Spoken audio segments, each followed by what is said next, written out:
So Asylum's been going since 1999. It was founded by Donal and Jerry O'Grady. How long am I at this now? About 30 years working in the arts, I suppose. I always keep wondering, like, what's the point of me? And that's the only answer I can come up with, is that is to ask questions, or I suppose encourage people to think about things a little bit differently and come at things from a slightly different angle. And then we met, Donal and I met, and we're married now. We're constantly bouncing off each other. I mean, we do kind of tend to take roles within a production, but in the making of something, it's always in that bouncing over and back. And Maeve has so many skills in so many different areas. I am from this area. I'm from County Kilkenny. I'm from close to Callan, and had started working in Callan Art Centre. And we started to engage with Callan, and we were invited to work in the Callan Workhouse. So this is the Callan Workhouse.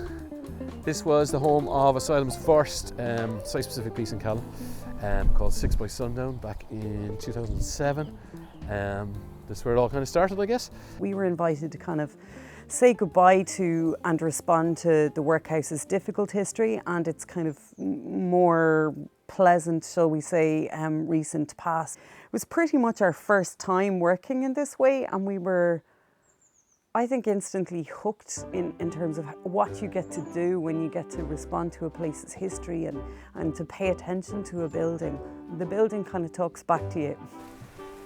So as part of the Workhouse project, we had like little installations in these two buildings. Maeve's mum made one, and there was studio artists living here at the time. Actually, some of that installation is still kind of here. There were sort of weird ghosts of the famine in here and stuff like that. And as the audience came down, this is the original Workhouse famine bowl. And its kind of stories and its history, that's really exciting. So we ended up kind of moving back to Kilkenny. We were based in Cork for years, and in 2015 we started looking at the whole street of Bridge Street in Callan in collaboration with numerous other partners, including Callan Art Centre. And then ultimately doing this adaptation of Thomas Kilroy's novel, The Big Chapel, which was a fictionalised version of a true history from the 1870s in Callan. We've called those three works the Callan trilogy because in some ways they kind of represent the past, present and future of Callan. That brings me then to the Callan Energy Store, which came out of COVID lockdown.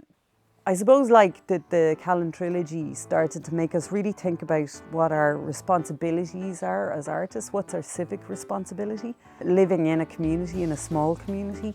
And I think that's where kind of the climate action stuff is coming out of. So this is the Callan Energy Store. Follow me this way. Come on. This is my daughter Chloe. We're doing it for her, really. Come on. So, this is going to be the energy store. This big yellow bucket here. That's going to be our electrolysis bath. That's not for hair removal, that is for rust removal. Okay, follow me this way. So, this is going to be the Callan Energy Store. I know it might not look like much right now, but it's going to be beautiful, trust me. We've got it under control. We've 7 days to make this habitable and to make it beautiful. We've got running water, we've got a flush toilet, we have no electricity, that's coming on Monday. We're going to remove all the pigeon poop from the floor for health and safety reasons, and the pigeons themselves as well, the producers of said poo. And that's it. Within 7 days, this place, lads, is going to be transformed. Callan has a population of about 2,000 people. What function does a theatre company have in that context? Like, nobody's going to the theatre every night, let's face it, you know. It's not like in a city where there's a kind of culture of, you know, you go out kind of maybe one night a week. This is really, the work we do has to be kind of special because it might be the only time you go to the theatre in a year. So I suppose a lot of the idea behind the energy store was like just being a useful part of that conversation. Usually that's through a show or whatever, like in this case it just was much more direct. No, let's literally have the conversation. Is that theatre? I don't know. One of the things about Asylum and its kind of activism side is that the art itself is not activism. It's how we make the art that is the activism. Creative Ireland put out a call for projects that combined art and climate change initiatives. So it was a broad enough brief, but it was quite specific as well. But when we read the thing, it was like, well, this is exactly what we've been talking about. Myself and Donal, who's involved in the art side of the project, tossed around ideas about how we could use the concept of energy mixed with his skill set in the arts world to deliver messages to the general public. We love kind of playing with language and changing the language around things that are hard to think about.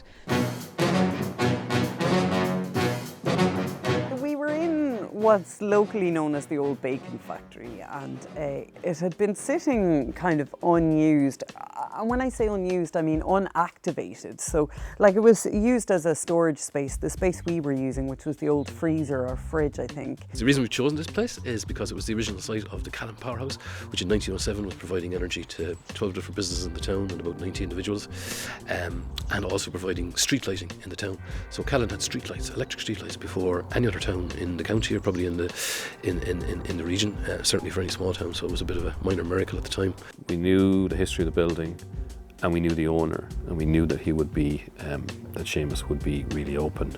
To me, this is probably one of the most important sites from an energy point of view in the town. And to be part of that and to make this available to any groups that see a need to use it, we're quite happy to do that, you know. We were inviting people to come in to a space, again with a challenging enough past, you know, in that it had been a slaughterhouse for pigs. Seamus turns around to me and says, you know, now there's no electricity. So I said, here we are in the Callan Powerhouse with no electricity. So that's one of life's great ironies. But so that's, I suppose, obliged us now to be energy neutral and energy self-sufficient. So here's the plan, right? Entrance hall, greeted by Connor's Contraptions. Yeah. Connor's Contraption Corner. Connor's Contraption Corner. Maeve, who's my partner in crime, is also a set designer, so she's going to look at this as almost like a kind of a set designer, creating that sort of comfortable space within what is essentially a very rough around the edges kind of a space. But we're doing a lot of cleaning and prep of the space so that we can have public come in to visit us. We try to source everything locally, so we're eating in local places, we're, you know, buying all our hardware from the 2 hardware shops in town. We're, you know, really, that's all part of it, isn't it? It's all part of being part of the ecosystem of a place.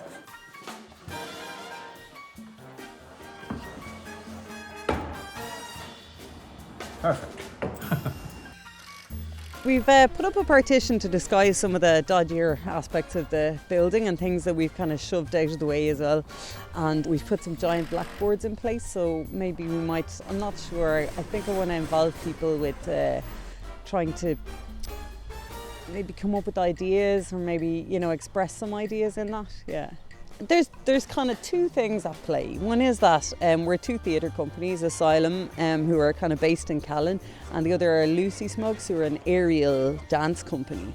And they make kind of really mad circus work. And they work outside in old buildings as well, and not just in traditional theatre spaces. Hopefully with the introduction of the artistic element to it, we might capture some people's imagination and actually encourage them to change. Coming into a building, you know, hasn't been kind of in use for quite a while. Getting power into the building and being so aware of the cost of power, like, you know, I mean, when we discovered that there wasn't any, we had to go out and find a solar generator. And the first price was given for that was $5,000 for a solar generator. We don't have that, so how are we going to make that happen? Now, really fortunately, the good people in Cloughjordan Eco Village have a solar generator on the back of a trailer, which they very kindly offered us. We're looking at a 5 kilowatt power station on wheels, harnessing the beautiful power of the sun. To take the fear away that this technology is not going to work is probably one thing that hopefully will come out of this event, that they'll see this work and that this will run for the next 4 weeks without even a grid connection. And then hopefully we'll be able to have enough energy to keep the lights on not boil a kettle, but run a projector. I've been able to do kind of a couple of displays and things like that because I've got a series of talks as well. We've been thrown into this space to bounce off each other. Maybe the human energy is the untapped source that we are recognising as the thing that might work. First things first, before we do any of that stuff, the floor just needs to get painted. So what we need to do is actually just mark off pathways now. With the crew, yeah, like that we got to know each other, and that was part of the goal over the month, was to, you know, we ate meals together every evening and all of that, but also kind of the can-do way that they work, which is amazing. It's like, yeah, we're gonna try for 3 weeks to make a bicycle-powered sound installation, for example. Like, that was really exciting.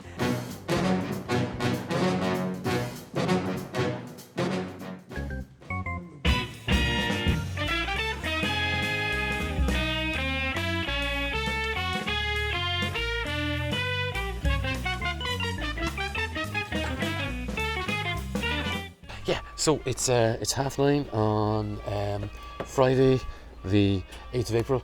Our official launch is in 1 hour and 30 minutes. So we're nearly ready. Well, I don't know if we're ever going to be ready. We have our full system is wired in, fused, fully safe. We've got a battery system here that's feeding straight from the generator. Here we've got a map of the space. John arrived yesterday. We started putting the writing on the walls. I think the idea is that over the space of the next 3 weeks there'll be a lot more writing on the walls because we want to get other people's ideas and opinions. We're going to have a little programme of events that are coming up. The programme is still quite open, and again we want that to be an ongoing conversation with the town. I think that's kind of the realisation that we had last night. We kind of finally figured out what the damn thing is, and it's just about creating a space for really, really important conversations because we need to have them. This is my biggest fear today. Total power failure, I suppose. We have to put. Hey! Oh, there we go. That didn't go happen. We have a kilowatt coming in from the sun, and our battery is now powering everything in the place.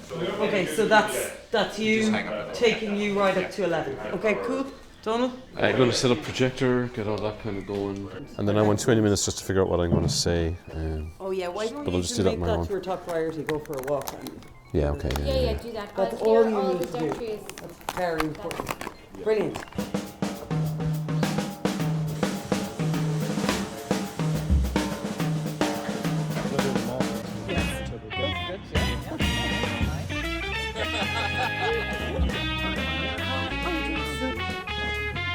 Hey, hello, how's it going?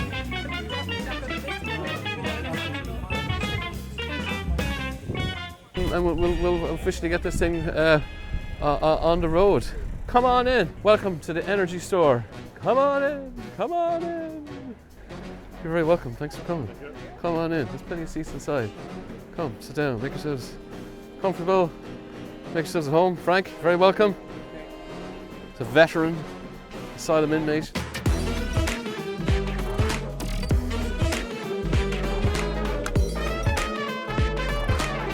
I've always loved the use of theatre, the use of creative practices, the use of collaborative arts in public participation and in people being involved in projects like this. I think this is the best way to do it by far. I just have always been so impressed with the dynamic and the energy that's going on here and the creativity. And particularly this project, the Callan Energy Store, just adds to that just great kind of melting pot of creative people. And now having these big conversations, particularly that we need to have around climate, that I think are so important. The cycle was great fun, and I made a smoothie, made my first off-grid smoothie, and it tasted lovely, and listened to some music as I cycled. Yeah, but it's just great. It's been a great morning here. Ladies and gentlemen, you're very, very welcome. This might go on for a little bit, so feel free to grab a chair, sit down around the table. This is our Callan Energy Store kitchen table, so take a seat. Come on in, have a sit down, relax. You're very welcome to the Callan Energy Store. People have been asking me for the last month, what is it? And it's been a difficult question to answer because we weren't 100% sure, but you'll all be delighted to know that we actually finally figured out what it is. So what this space is about people talking to each other. We've got a month here where we want people to come in and have conversations about the most important topic that's facing us as a species, and that's where do we get our energy from? where is it coming from, and what's it doing to the planet, and how are we going to change that? So Jonah's just going to say a few words about everything that's going on here. Do you want to stand up here, or do you? No, I don't want to stand. Okay. So we're Loosysmokes. We were involved in the big chapel, and we met Donal and Asylum, and have been coming to Kilkenny for the last 6 years to do shows.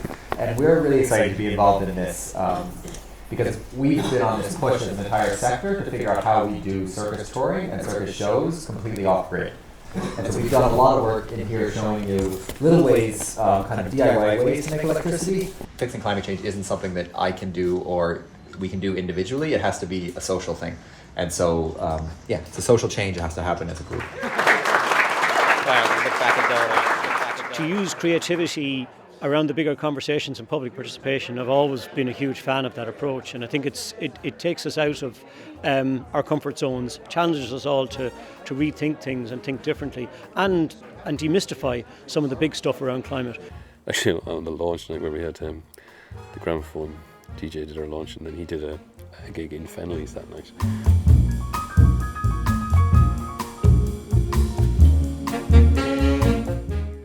There was a load of people all wearing 20s gear and all dressed up and dancing inside, and I thought, this is surreal. That was so lovely. And then there was a bunch of really young people there as well who didn't know anything about the energy store, and they said, oh, what's this about and what's going on? And then they came in then the following day and they were kind of engaging with it as well. So I suppose it's that kind of using the social element to bring people in as well. Really, really important that there were other ways to get people into the space and not just through something challenging or something that would like put up somebody's defense mechanisms. But we had coffee mornings, which were really casual. So it was kind of throughout the day we made things slightly more formal. So and then in the afternoons we had what we called kitchen table talks. So that was really sitting around the table having conversations, and they were really about kind of dialogue. We did have key speakers, but they were really, because they were around a table over a cup of tea, the idea was that it felt less formal than if it was, a classroom setup. And then again, same in the evening, like we still operated around a table or around the couch, and it was slightly more formal, but it was still, I think anyway, the goal was that it had this kind of relaxed vibe, We wanted a way to get people in that maybe wouldn't come in. We built some things that powered certain things. So for example, we had a Scalextrics track, or actually we should probably call them like a car race track that was powered by bicycle power. So we had 2 bikes that were powering 2 cars and people could race them. That was lovely. So children engaged with that, but actually adults just as much as kids. People could bring in their rusty tools and buy electrolysis, and some hard labour we sanded off the rust, and some people got some absolutely perfect tools back. That, and again, that was allowing a place for conversations to happen as well, So that was kind of the thinking behind it, was that you would create a space where you could be doing something and still having those conversations at the same time. Well, it's Monday, the 25th of April, afternoon. Just handed back the keys to the Bacon Factory this morning after cleaning up and putting away our toys. So I suppose the idea was to create a space for people to think about energy in a different way and to talk about energy. That was one side. And the other side was us as a theatre company engaging with the town and beginning a conversation that's been kind of on hold for 2 years of a pandemic. That is really interesting because evaluation has to be a really big part of this. I think there's a population of 2,000 people in Callan. We had about 200 people come to visit us in the energy store. That's 10% potentially of the town. I think that's a success. I think it was like 100 little time bombs that various people set up, sometimes unknowingly, that will go off at different points in the future. Some of them have already gone off. Those solar panels, for example, in the Callan Energy Store were sitting outside the building for a month, and people could touch them and look at them and wonder about them and maybe start thinking, that's enough for me in some ways, It's the energy that could potentially come from this is that motivation to act, or at least to have left here and feel that you now know more than you did and it isn't all that boring, And I think that everything we do is heading towards a man-powered or a carbon-neutral show in 2024. So that's the goal, the ultimate goal. I don't think I can change your behaviour or you can change my behaviour. Our behaviour changes in the conversation between. So those conversations happened, and hopefully we'll see. Who knows?